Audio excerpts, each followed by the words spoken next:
What's up, everyone? Admin here, and we're coming to the final parts of the training already. Now, before we get started, I want to make sure that you have already followed through on all the past weeks' training in Facebook advertising, and more importantly, that you have already taken action. And how do we know that? Is that you have already started running ads on your own. So the purpose of this whole module is to show you how Facebook advertising can be optimized and can be tweaked along the way. So in this video, we're going to talk about removing the losing ads and keeping the winners, and how to split tasks or how to tweak your advertising further. So right off the bat, I'm going to show you an example of one of our clients.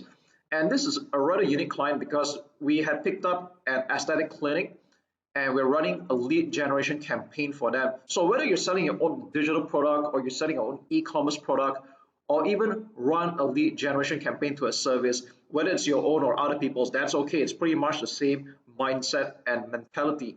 And I think this just goes to show how versatile Facebook advertising can be. Now, what you're seeing here right now is a lead generation campaign for the aesthetic clinic, and this is one of the ad sets. And you'll see here, this is ran for pretty much a half of the month actually. And we started off originally with a video campaign. So that means there were no other image ads, it was just a video. This was running initially because we were having problems with the client providing images for us to use. So we just ran our own version of the video. And this was getting okay. It was getting about 3 leads for its duration, and it was getting about $10 per lead. Now, this could have been better, even though it's still profitable, because this aesthetic clinic is clearly selling a high-ticket service where their clients would eventually enroll into a yearly package or a semi-annual package. That's okay. We know that they're going to make money, but of course, we were not satisfied with the results. We wanted it to be better, and then we started to introduce 2 more image ads. Now, take note that this was going to a Chinese-speaking market, but the mindset remains the same. The way you write the ads, whether it's in English or another language, is still pretty much the same. So we added 2 more image ads in a while, probably a couple of days later, and then we have all 3 ads running. So there's 2 image ad and 1 video ad. And we notice that we can see the stats here that this Chinese image ad number 1 was generating 6 leads, and the cost for acquiring the lead was a lot cheaper. It's like 1/3 the cost, $3.41. Wow. Okay, and then if you notice this other Chinese ad in image form here, now this didn't generate any lead at all. All right. Now you might notice that even if you run it for a good 4 to 7 days, normally that's what I like to do. You want to run it for 4 to 7 days. Some people have this habit of quickly making a decision after 24 hours or 48 hours. Now that's just rubbish. All right. When you do Facebook advertising, it should be a long-term game. And if you want to clearly see the winning ads and the losing ads, you should give it at least 4 to 7 days. Now, 4 being the fastest, 7 being the most ideal. You don't want to be changing up ads or making a decision so quick in the next 24 or 48 hours, because you need Facebook to give it some time to rotate the ads and test out which one works. So how do you know which one's the winning ad and losing ad?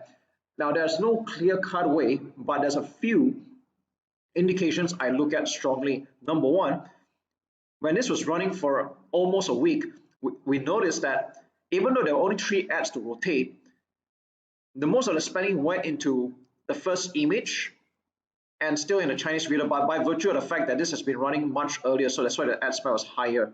All right, but you notice Chinese image 2 was spending only $2.96. All right, now this is Facebook's way of telling you that it has a preference of running the other 2 ads. So when you see that the ad spend is a lot less for a couple of ads and it seems to heavily prioritize the other, it's kind of Facebook's way of telling you that these ads are more preferred than the other one. So that's one very strong indication already. So actually, based on this alone, I would have turned this off already. All right, so that's one really good indication. Another one, if you want to take a look at, I like to look at cost per 1,000 impressions. Now, ideally, I like to keep it $10 or below. Sometimes in some market, it can get a little bit higher than that, but that's okay. I try to keep this below $10 per CPM, or cost per 1,000 impressions. So you can see here, all of this are doing pretty good. They're all below $10. All right, click-through rate, I try to keep it 1% and above ideally, but so I think this is slightly okay. I'll still keep it that way. And if you notice, image ad one and video ad one, they were getting more clicks. Now if you see why the video has more clicks, because like I said, this ran earlier, but if they ran about the same time, then I think it would be pretty much a draw. Okay, now if you notice that there are less clicks for image two, so again another reason why I turned this off. And you can see that most importantly, these two ads were generating leads. Now the video one was costing more than usual, and this was wanted, but I still kept both running because sometimes it's more like a reminder behavior that some people like to click on video ads and watch. Some people like to just see the image and just get straight to the point. Surprisingly, for a lot of my campaigns, my image ads convert the best, but I will not discount video because videos for a couple of my campaigns, they were doing very great.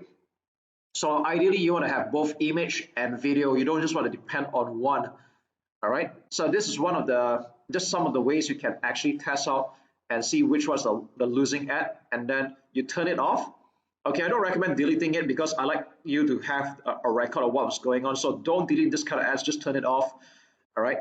And then when you have these two ads left, if you want to continue split testing, which I recommend you to do until you're happy with the results, then you can start adding in more images or more ads for you to test out. However, I will not recommend that you test more than 5 in a row because even if you have a large ad spend, Facebook is going to struggle to rotate the ads because there's just too many ads to choose from. And if you're playing on a small budget, then the problem will be even more apparent. So normally I will keep it about 3 to 5 ads to split test at any given time. Just like this one, it was 3 ads.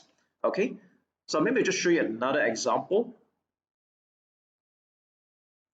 Let's take a look at the English ad, which is pretty much the same thing. This is targeting the English speaking market. So you can pretty much see that they are the same ads, just that it's written in English this time. Okay, and again, if you notice, now although this campaign had ended because this was running for only 2 weeks for the client, if you notice that this was running at pretty much about the same time, and a lot of the ad spend was going towards the video version. All right. And if you look at the leads form here, if I were going to turn off any of this, I'd probably turn off this particular one here, image one, because this get only 2 leads.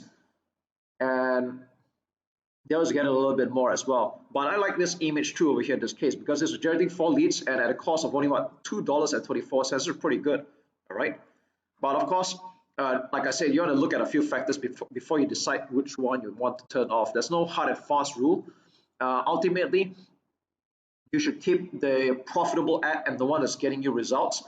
Sometimes the cost per lead can be slightly higher than usual, but if it's getting you results and you have a way of covering and profiting that through your funnels, then more power to you. All right. But between these 3 ads here, I'd say the image 2 is the winner. If I were to turn off any of the ads here, probably the image 1, since very little ad spend is going here. Or rather, this is actually still okay. All right. Probably add in another video in this case. Okay, so that's really all there is to it. I'll be putting up a PDF version of this whole split testing and optimizing so that you have a clearer picture.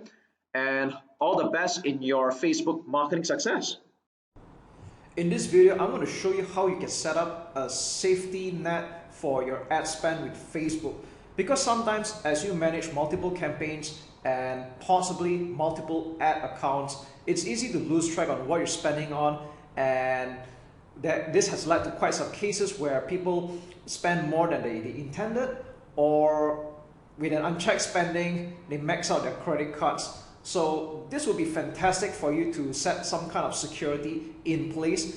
And the other reason would be just in case of a minuscule chance that your ad account had got hacked, this would be the maximum that you would so-called lose. Okay, so what you're looking at right now is the payment settings. And as you can see that this account, we have set up the account spending limit.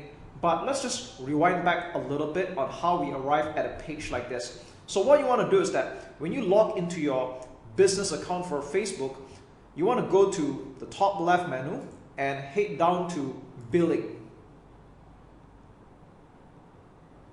So this is the page where Facebook will send you all the invoices for every time you do an ad spend or a billing. But we're not going to stop here. So what you want to do is you want to go to the top right and click on payment settings.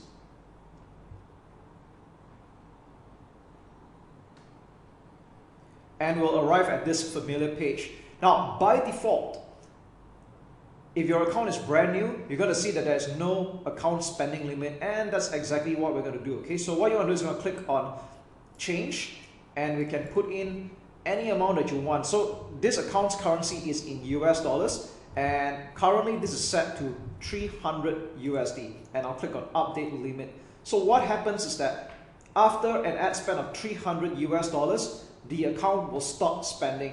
And for me to continue spending, I would either A, click on the reset button, which is what I should be doing anyway. All right, I'll click on reset, and I'm going to confirm that.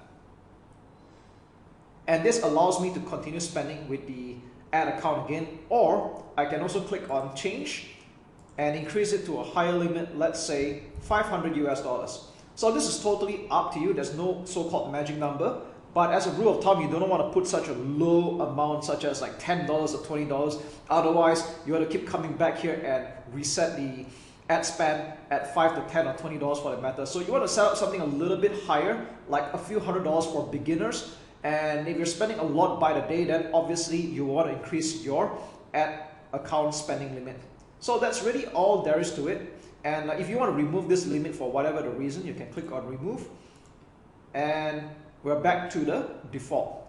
So with that said, I'm just going to change this back to $300 because that was the intended spending limit for this account. And there we go. We have just set up a security net in place for your ad spend with your credit card or debit card for that matter.